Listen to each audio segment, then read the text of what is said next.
¿Sabías que San Francisco Javier, el mismísimo apóstol de Asia, casi lo deja todo?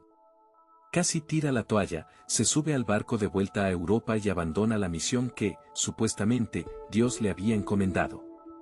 Imagínate por un momento, al santo que crees conocer, al hombre de fe inquebrantable que te han pintado en estampitas y libros, a punto de claudicar. Suena casi a herejía, ¿verdad?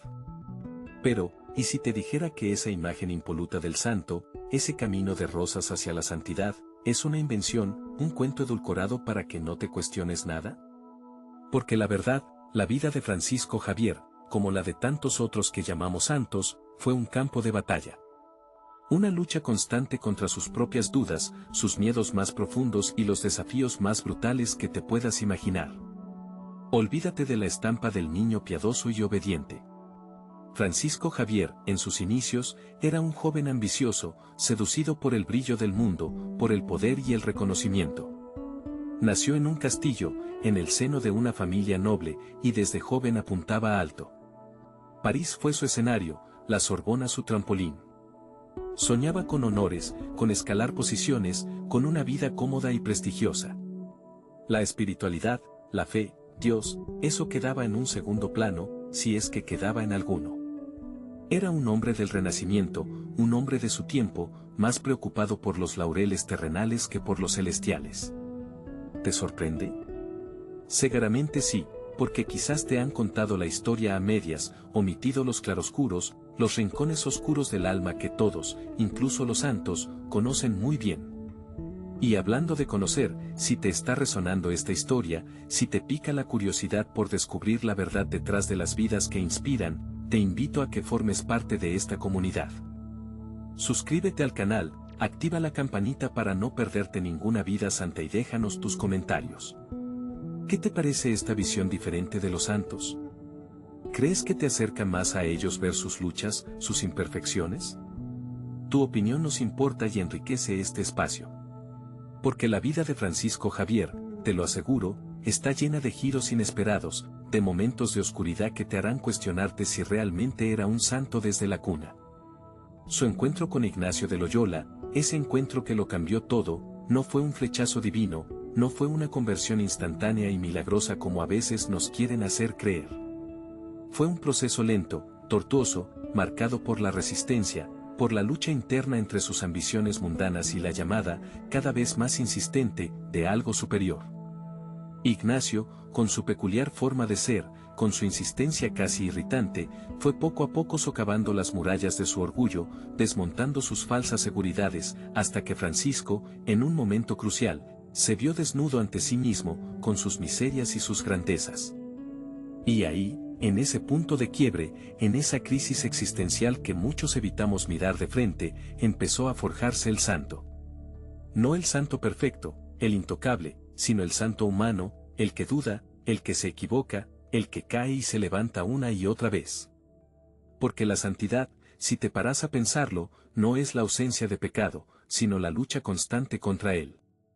No es la perfección inalcanzable, sino la búsqueda sincera de Dios, a pesar de nuestras debilidades y nuestras contradicciones. Y en esa búsqueda, Francisco Javier se embarcó en una aventura que lo llevaría a los confines del mundo, a enfrentarse a culturas desconocidas, a peligros inimaginables, y también a sus propios demonios internos. Una aventura que, como ya te he adelantado, estuvo a punto de terminar en fracaso, en la desesperación y la derrota.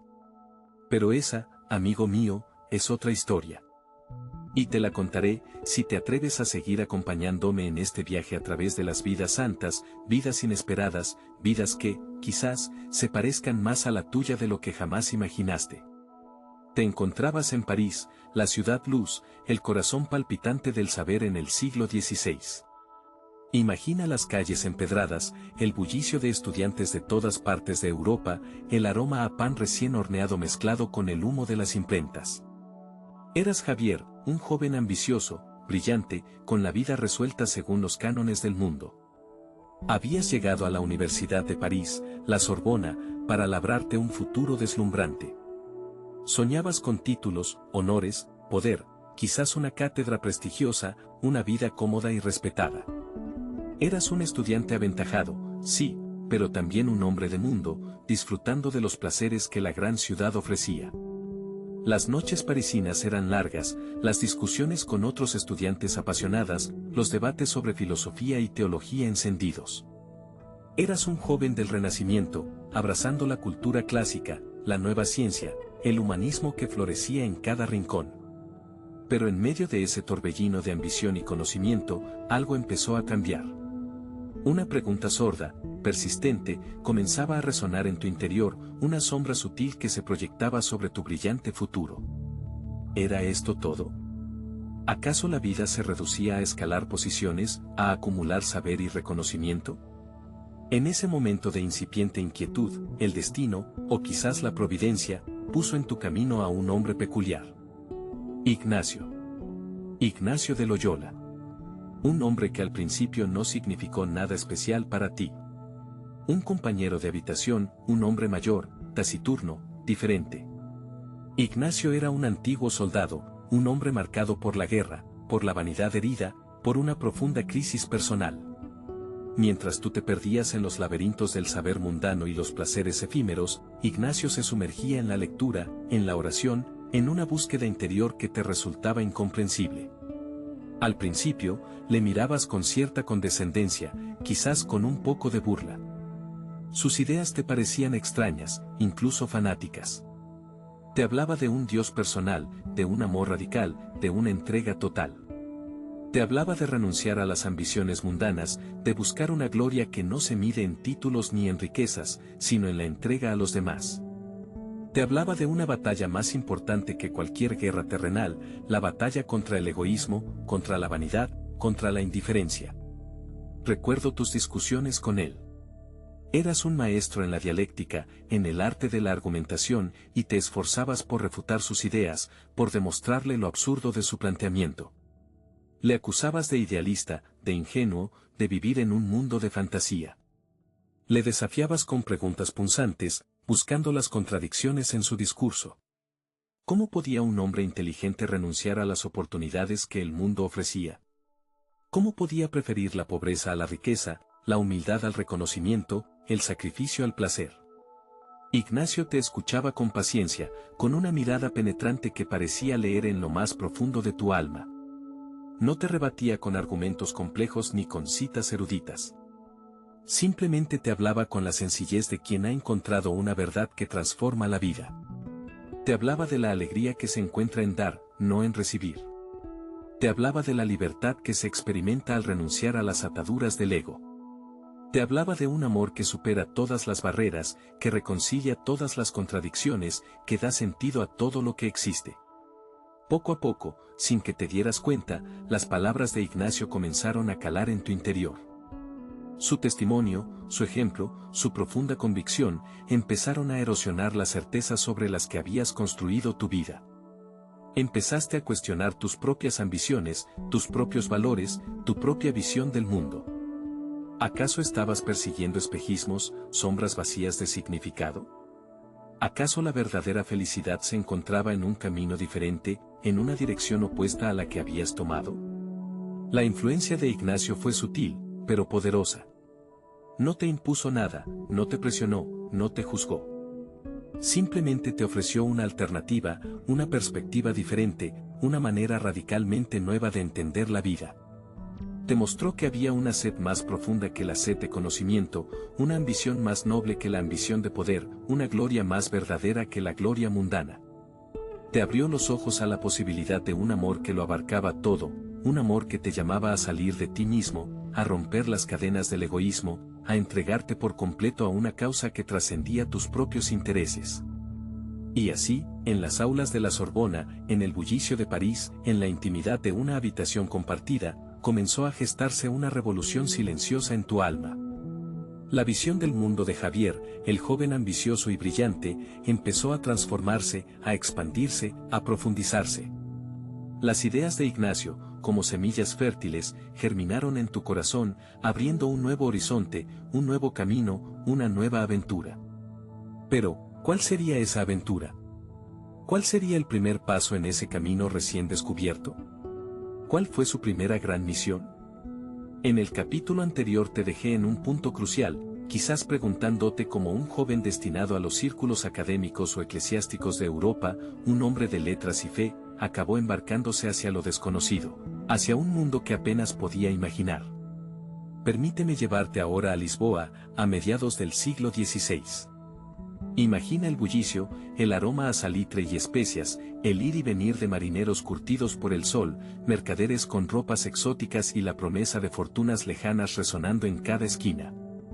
Lisboa era en ese momento el corazón palpitante de un imperio en expansión, un imperio que se extendía más allá de los mapas conocidos, un imperio construido sobre la audacia, la navegación y, no lo olvidemos, una ambición desmedida.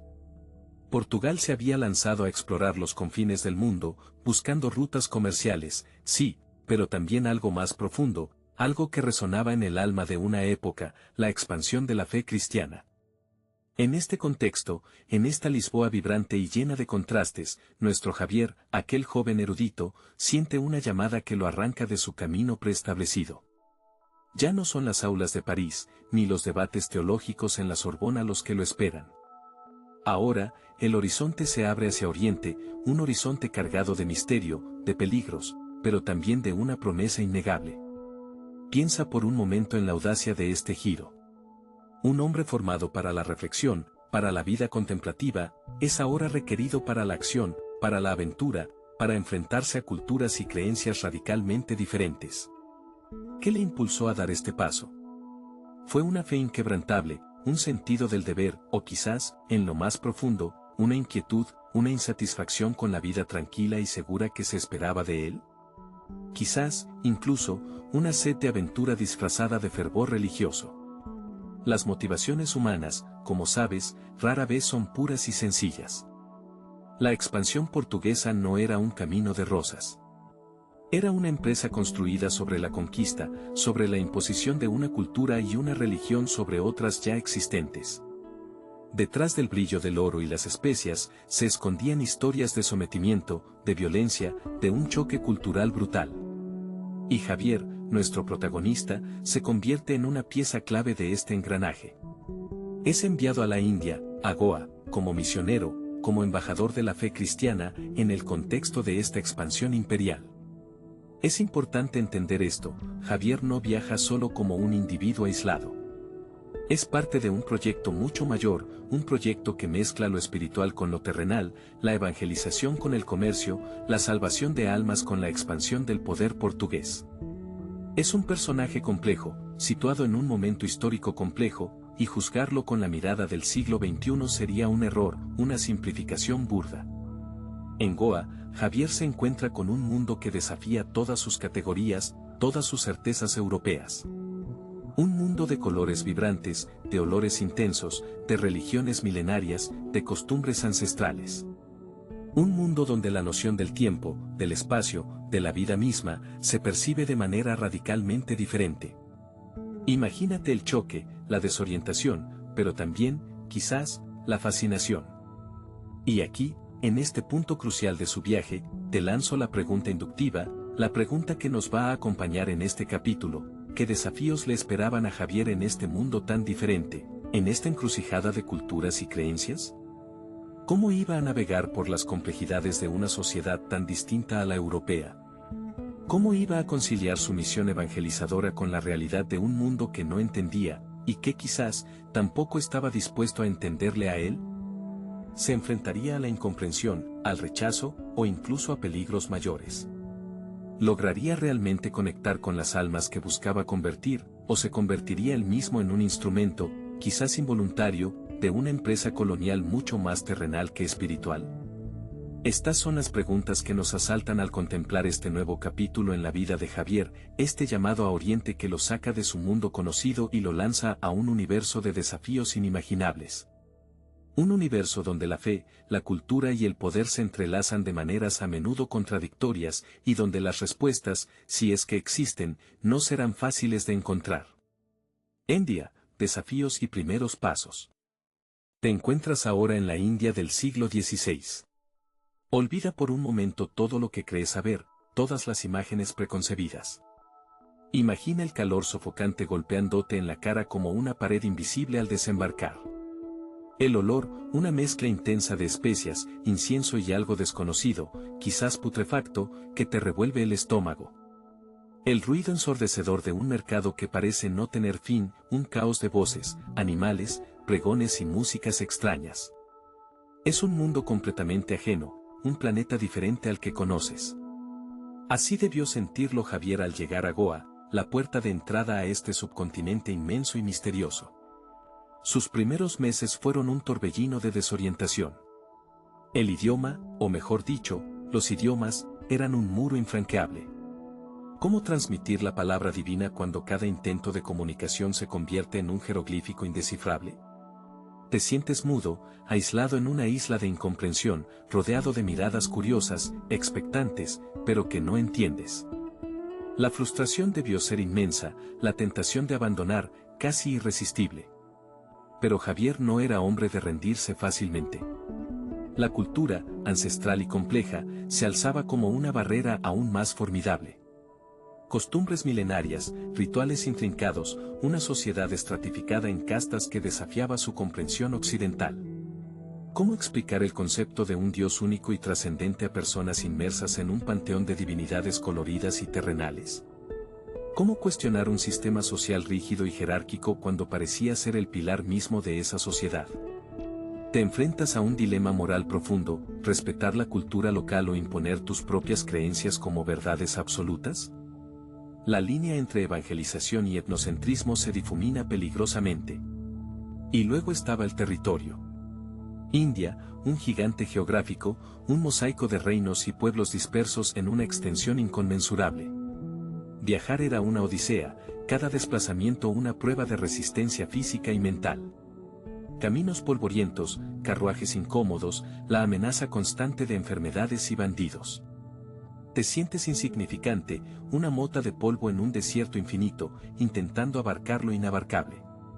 La magnitud de la tarea evangelizadora parecía aplastante, casi absurda. Pero en medio de este desconcierto, Javier comenzó a dar sus primeros pasos. Con la humildad como bandera, se lanzó a aprender lo básico de las lenguas locales, gestos sencillos, frases elementales. Entendió que la comunicación no solo se basa en palabras, sino también en la empatía, en la mirada, en la sonrisa. Descubrió que la música y las imágenes podían ser puentes hacia el entendimiento, herramientas poderosas para transmitir mensajes sencillos, pero profundos. Comenzó a enseñar las oraciones básicas, los rudimentos de la fe cristiana, utilizando canciones y representaciones visuales, adaptándose a la forma de pensar y sentir de la gente. Y sobre todo, se dedicó a los más necesitados. Vio la pobreza extrema, la enfermedad, el abandono, la marginación de los intocables. En ellos reconoció el rostro sufriente de Cristo. Se entregó al cuidado de los enfermos, a la asistencia de los pobres, a la defensa de los oprimidos. Su caridad desinteresada, su entrega incondicional, fueron su mejor sermón. En un mundo donde la religión a menudo se asociaba al poder y la opresión, Javier predicaba con el ejemplo de la humildad y el servicio. Su opción preferencial por los últimos, por aquellos que la sociedad despreciaba, resonó con fuerza en los corazones sencillos. ¿Tuvo éxito Javier a pesar de estos obstáculos iniciales? Esa es la pregunta que nos planteábamos en el capítulo anterior. Y la respuesta, como suele ocurrir en la historia, no es un simple sí o no. Si medimos el éxito en términos de conversiones masivas e inmediatas, quizás no. Los primeros años fueron de siembra, de abrir brecha, de construir lentamente puentes de confianza. Pero si entendemos el éxito como la capacidad de sembrar una semilla, de iniciar un camino, de dejar una huella profunda en el corazón de las personas, entonces sí, Javier tuvo un éxito innegable. Su dedicación incansable, su valentía ante la adversidad, su amor genuino por los más desfavorecidos, resonaron en la India. Quizás no logró convertir a reyes y brahmanes, pero sí conquistó el corazón de muchos humildes pescadores, campesinos y marginados. Su método, basado en la sencillez, la adaptación y la caridad, demostró ser eficaz para romper barreras culturales y lingüísticas. Abrió un camino, quizás inesperado, quizás controvertido, pero innegablemente influyente en la historia del cristianismo en Asia. Y su legado, para bien o para mal, sigue resonando hasta nuestros días, recordándonos la complejidad de la misión, la ambigüedad del progreso y la eterna pregunta sobre el verdadero significado del éxito. En esta historia, donde la fe se entrelaza con la vida cotidiana, donde lo inexplicable desafía la razón, te encuentras inmerso en el corazón de la India del siglo XVI. ¿Recuerdas las sombras del escepticismo, las dudas que sembraron los primeros pasos de Javier en esta tierra lejana? Te preguntaba si un hombre, solo con su convicción y su palabra, podría realmente transformar un mundo tan vasto, tan arraigado en tradiciones milenarias. Te cuestionaba si la semilla de su fe encontraría suelo fértil en una tierra ya floreciente con sus propias creencias. Pues bien, observa ahora el paisaje que se despliega ante tus ojos. Las dificultades, lejos de ser un muro infranqueable, se convirtieron en el crisol donde la fe de Javier se templó y se expandió. Las barreras lingüísticas, la incomprensión cultural, incluso el rechazo inicial, palidecieron ante la perseverancia y el amor que emanaba de su espíritu. Donde antes había desconfianza, ahora se abrían corazones. Donde antes reinaba la indiferencia, ahora despertaba la curiosidad y la búsqueda espiritual. No fue un camino fácil, por supuesto. Encontrarás relatos de agotamiento extremo, de noches en vela bajo cielos estrellados, de enfrentamientos con costumbres arraigadas. Escucharás historias de enfermedades que acechaban en cada rincón, de la fragilidad del cuerpo humano expuesto a un clima implacable. Pero en medio de estas pruebas, algo extraordinario comenzó a suceder. Comenzaron a llegar noticias, susurros al principio, luego voces más fuertes, de sucesos que desafiaban la lógica, que parecían romper las cadenas de lo ordinario. Se hablaba de curaciones inexplicables, de enfermos desahuciados que recuperaban la salud tras la oración de Javier. Se contaban historias de tormentas apaciguadas, de peligros evitados gracias a una intervención divina. ¿Milagros?, dirán algunos. ¿Coincidencias fortuitas?, argumentarán otros. Tú, decide por ti mismo. Una anécdota resuena con fuerza, la de aquel niño gravemente enfermo, al borde de la muerte, cuya familia, desesperada, recurrió a Javier. Se cuenta que, tras una noche de oración ferviente, el niño amaneció completamente recuperado, como si la enfermedad jamás lo hubiera tocado. ¿Simple casualidad, el curso natural de la dolencia tomando un giro inesperado? ¿O algo más, una fuerza invisible actuando a través de la fe? La pregunta queda abierta, pero la fe de aquellos que presenciaron el hecho se fortaleció, y la fama de Javier, el taumaturgo, comenzó a extenderse como la pólvora. Otro relato habla de un pueblo azotado por la sequía, donde los campos se agrietaban y la hambruna amenazaba con devastar a la comunidad. Ante la desesperación, los habitantes se acercaron a Javier, pidiéndole ayuda. Se dice que, tras una oración pública, el cielo se oscureció y una lluvia torrencial inundó la tierra sedienta, salvando las cosechas y trayendo alivio a la población. ¿Un fenómeno meteorológico predecible, una coincidencia afortunada? ¿O una respuesta divina a la súplica de un hombre de fe? Las interpretaciones varían, pero el impacto en la percepción de Javier y su mensaje fue innegable.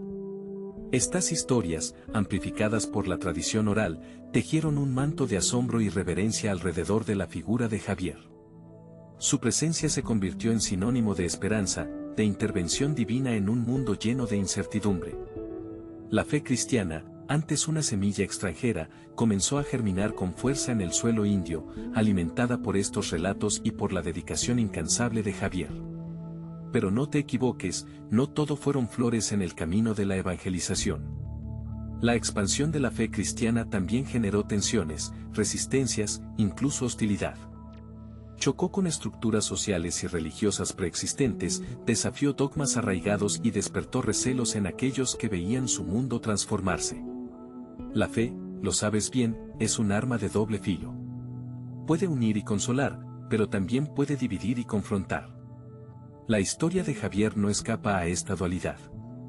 Mientras la fe se extendía, mientras los milagros, reales o percibidos, consolidaban su reputación, Javier sentía una inquietud crecer en su interior.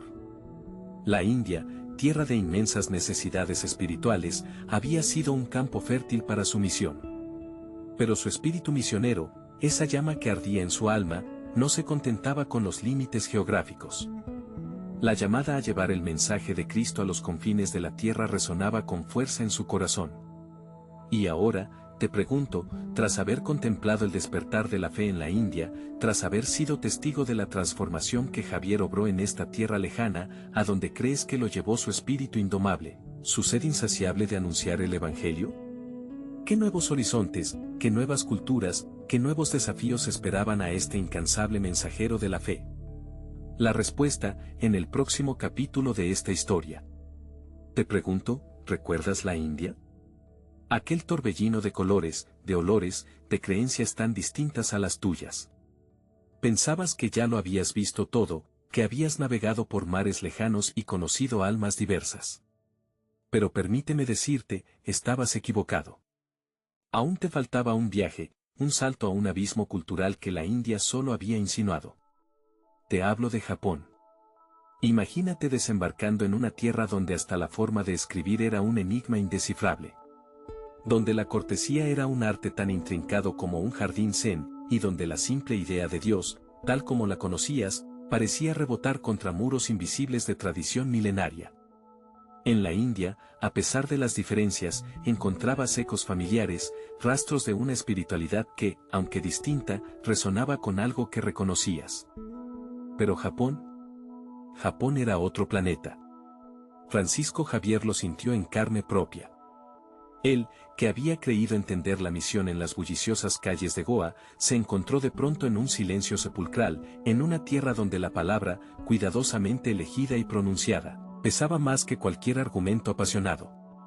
Olvídate de las prédicas a las multitudes, de las plazas llenas de conversos. Aquí, tenías que empezar de cero, como un niño aprendiendo a gatear en un mundo de gigantes. ¿Te imaginas el desafío? Aprender un idioma que no se parece a nada que hayas oído antes, con una gramática laberíntica y miles de caracteres que parecen jeroglíficos imposibles. Sumergirte en una cultura donde el honor, la lealtad y la armonía social son los pilares de la existencia, donde la individualidad se diluye en el colectivo y donde la religión no es una cuestión de dogma, sino de práctica y pertenencia. Javier lo entendió. Comprendió que la estrategia que le había funcionado en la India, la vehemencia, la confrontación directa con otras creencias, aquí sería un muro infranqueable. En Japón, tenías que convertirte en un estudiante antes de pretender ser un maestro. Tenías que despojarte de tus certezas, cuestionar tus propios métodos y, sobre todo, escuchar.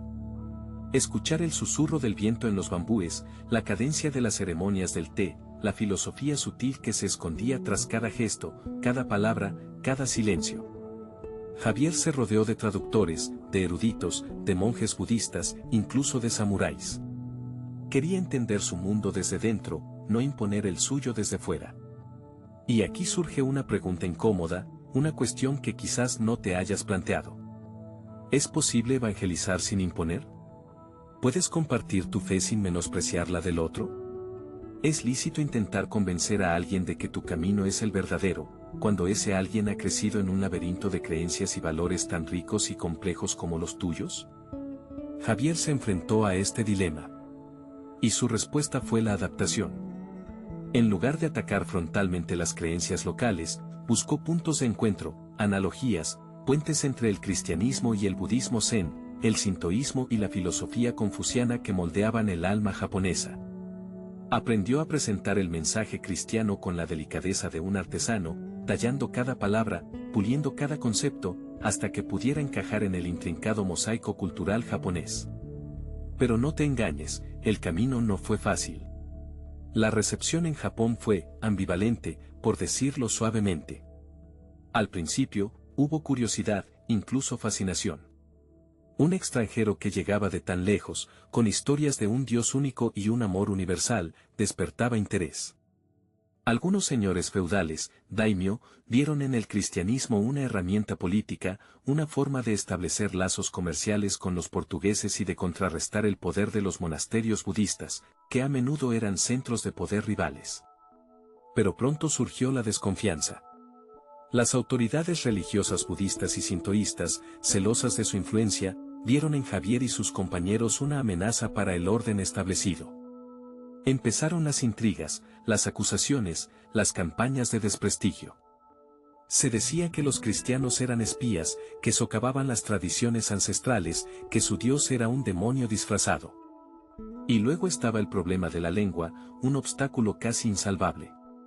Traducir conceptos teológicos complejos, como la Trinidad, la Encarnación, el pecado original, a un idioma que no tenía equivalentes, era como intentar verter el océano en una copa de sake. Las palabras se deformaban, los significados se perdían, las interpretaciones erróneas proliferaban. ¿Te has preguntado alguna vez qué sentirías si alguien intentara explicarte tus creencias más profundas en un idioma que apenas entiendes, utilizando conceptos que te resultan ajenos y extraños? La confusión, la frustración, quizás incluso la indignación. Eso es lo que experimentaron muchos japoneses al escuchar las prédicas de Javier. A pesar de todo, hubo conversiones. Pequeñas comunidades cristianas empezaron a surgir en algunas regiones de Japón.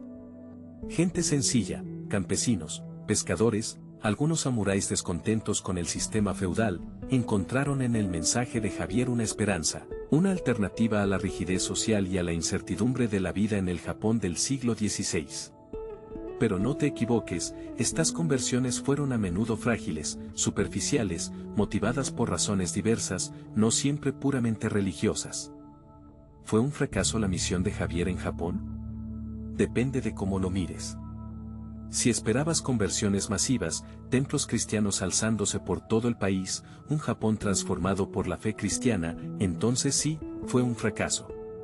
Pero si miras más allá de las cifras, si observas el impacto a largo plazo, la historia se vuelve más compleja. Javier sembró una semilla diminuta en un terreno hostil. Pero esa semilla germinó.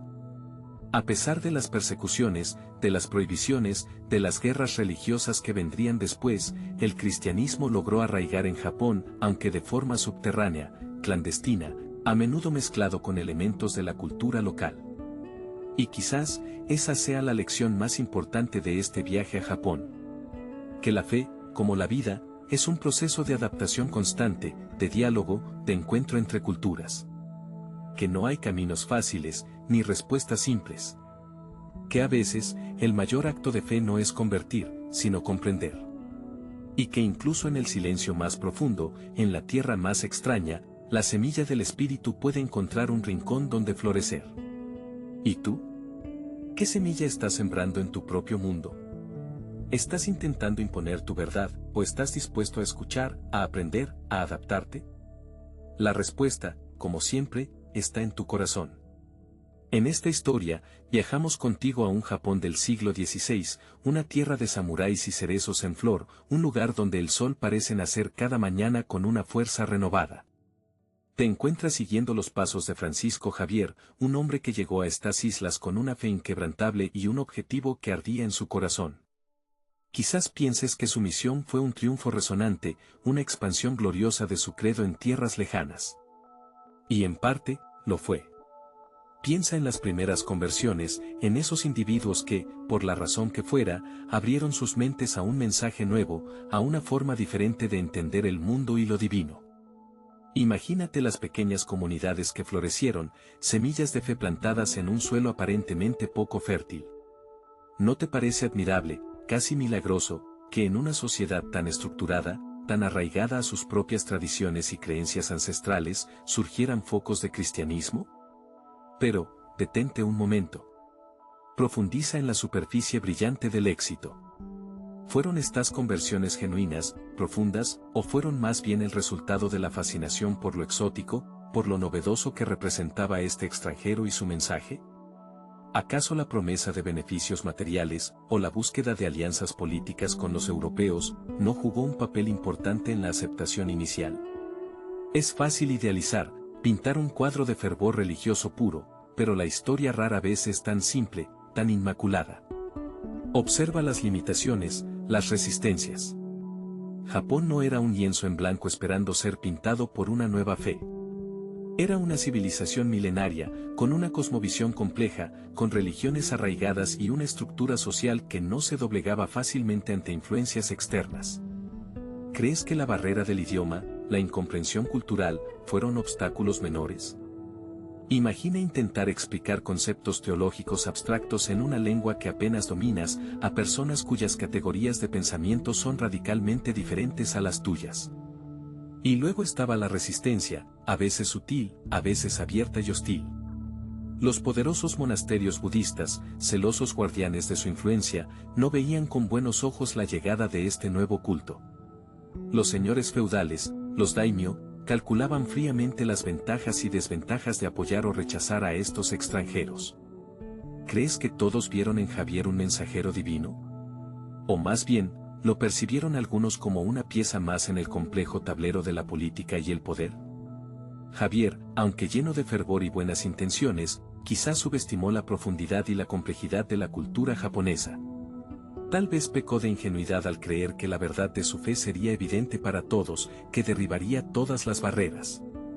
¿No es acaso una tentación común, creer que nuestra propia visión del mundo es la única válida, la única deseable? Pero en medio de estos desafíos, en este choque de mundos, Japón se convirtió para Javier en algo más que un destino en sí mismo. Se transformó en un trampolín, en una ventana inesperada hacia un horizonte aún más vasto, aún más desafiante, China. Y aquí llegamos a la pregunta que quizás te has estado formulando: ¿por qué China? ¿Por qué, después de las dificultades en Japón, después de las resistencias y las limitaciones, Javier puso su mirada en el gigante asiático? ¿No era acaso más sensato consolidar lo logrado en Japón, fortalecer las comunidades nacientes, en lugar de lanzarse a una empresa aún más incierta y arriesgada? Pero piensa en la mentalidad de un misionero del siglo XVI. Para Javier, el mundo era un campo inmenso, un territorio que debía ser conquistado para su fe. Japón era importante, sí, pero China. China era otra dimensión.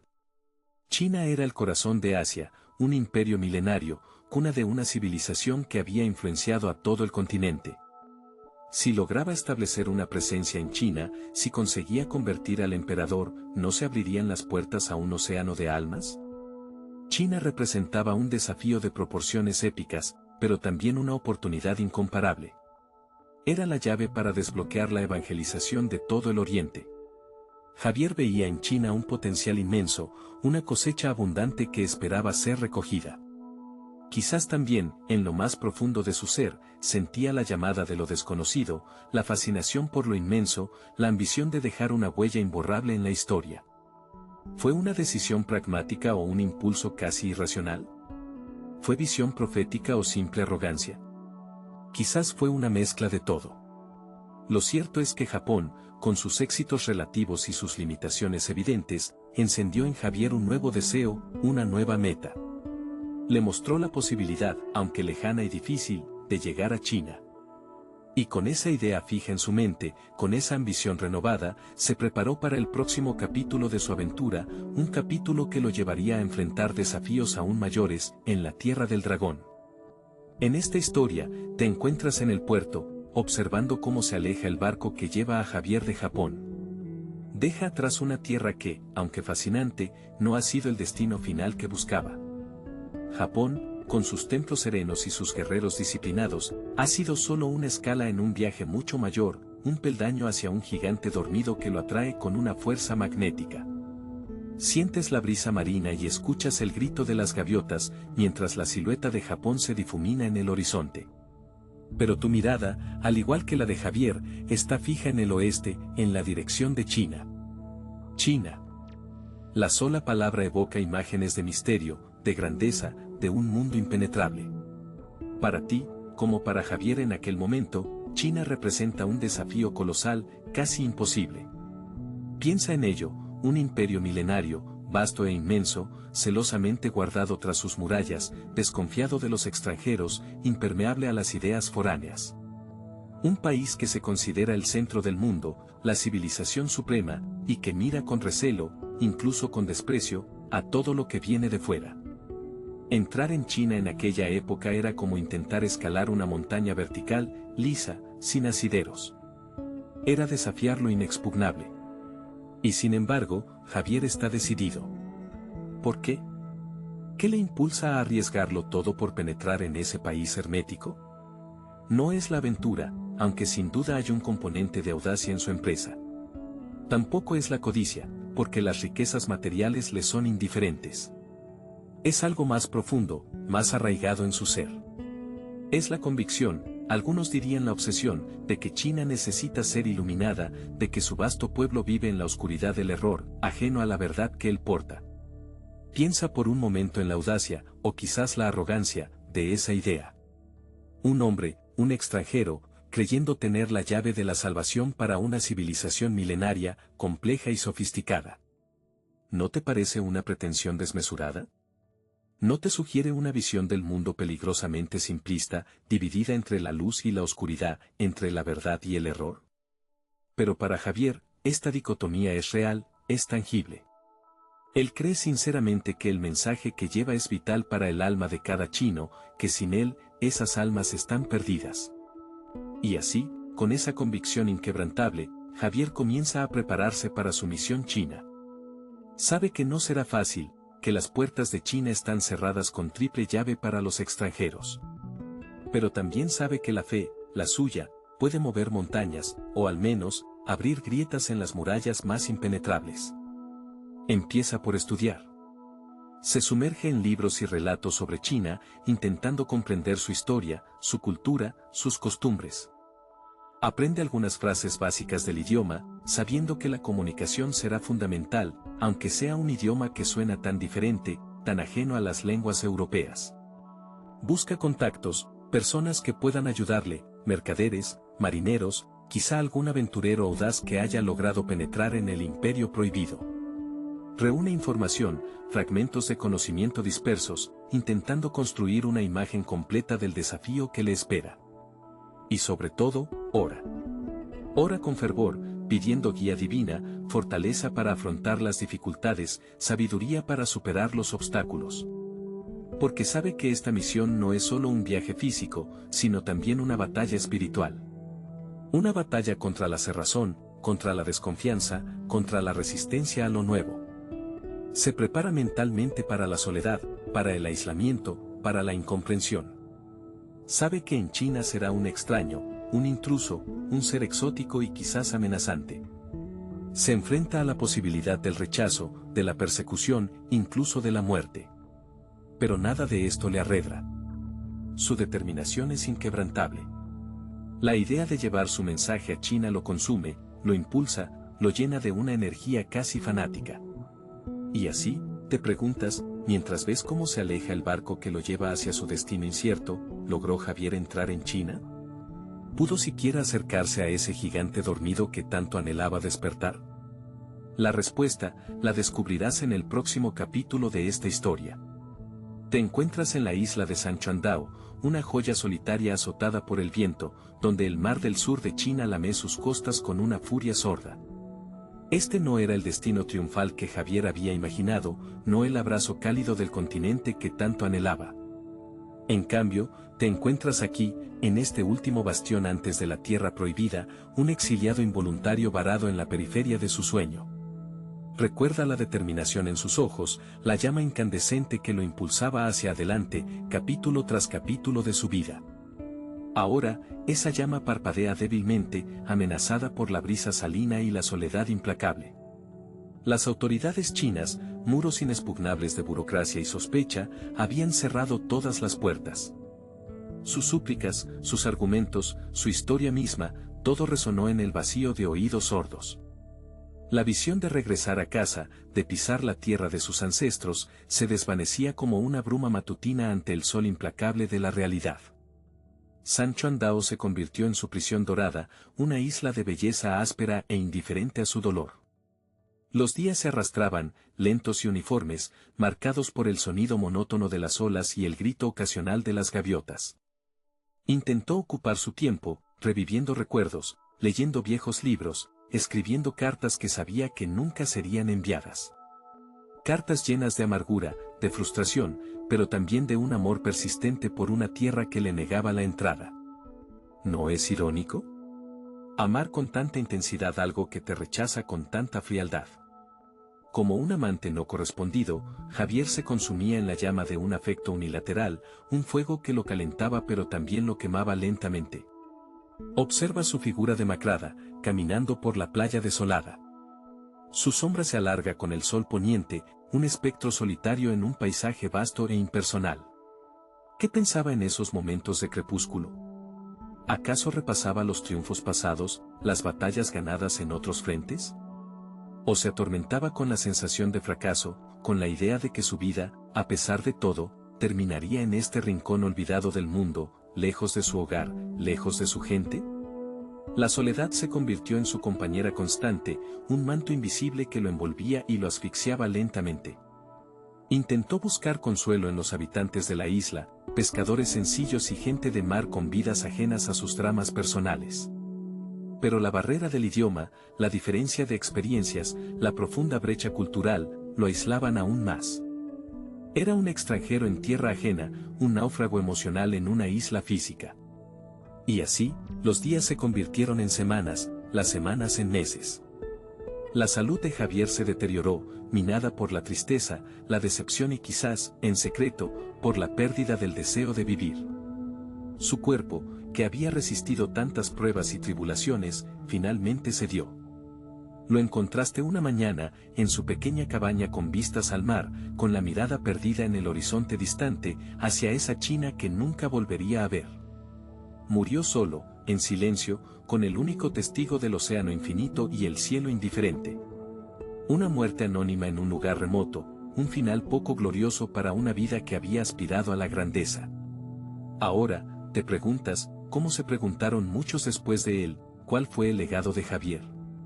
¿Se reduce su vida a este final melancólico, a este sueño incumplido que lo llevó a la tumba? Algunos dirán que sí, que fue un hombre que persiguió una quimera, que se obcecó con una idea irrealizable y que terminó pagando el precio de su obstinación. Dirán que su legado es la frustración, el fracaso, la advertencia de no perseguir sueños imposibles.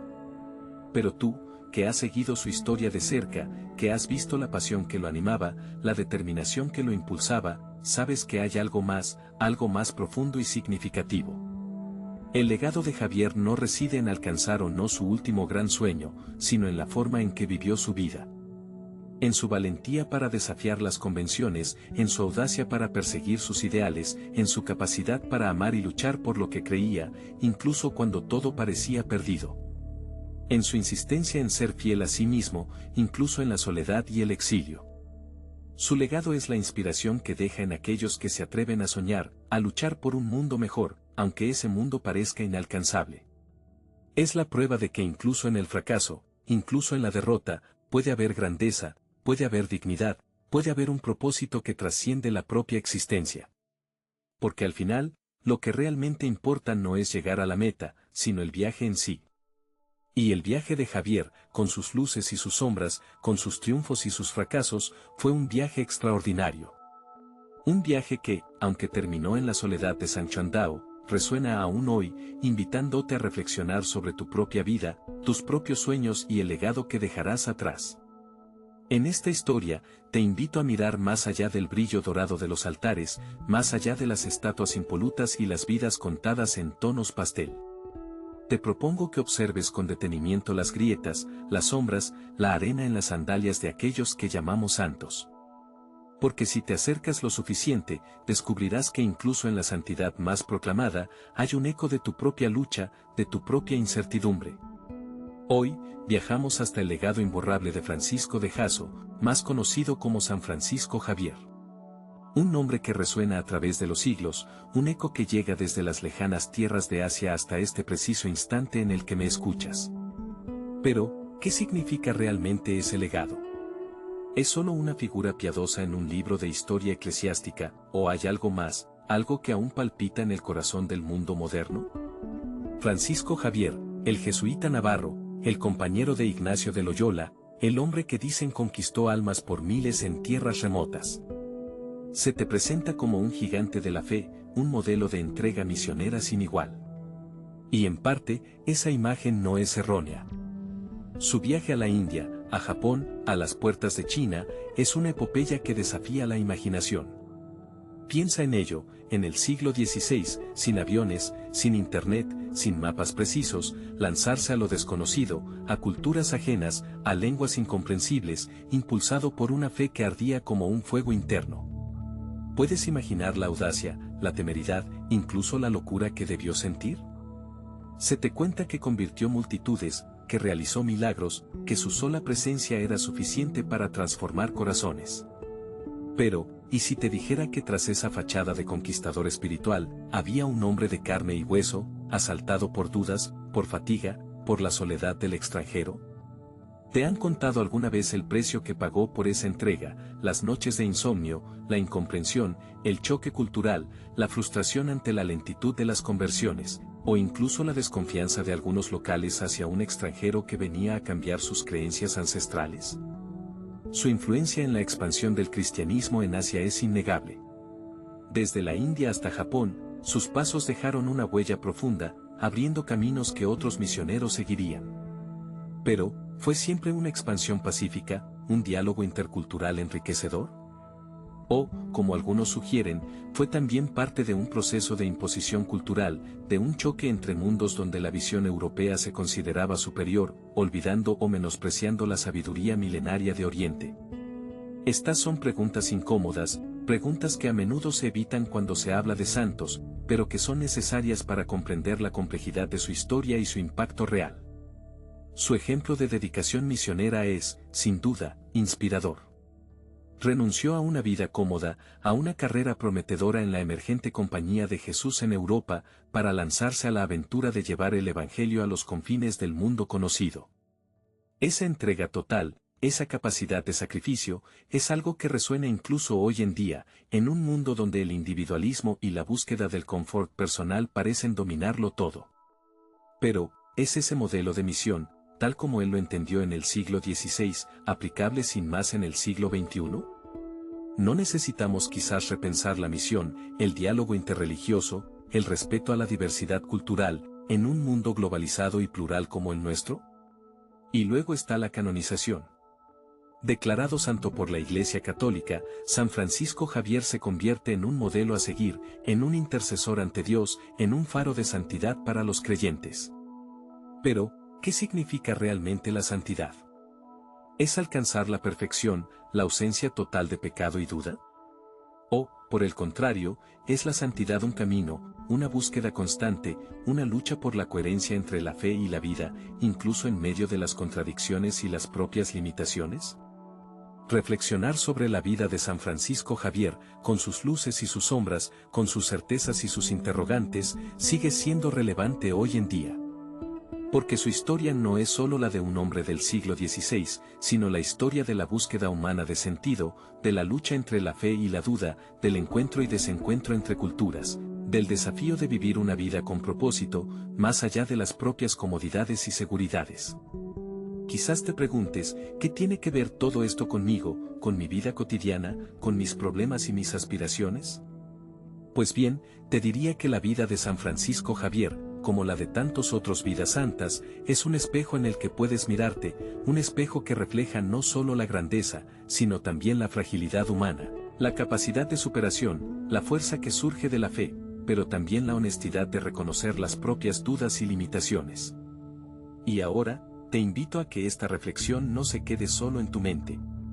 Si te ha resonado esta historia, si te ha provocado, si te ha hecho pensar, te animo a que des un paso más. Comparte este video con alguien a quien creas que le puede interesar.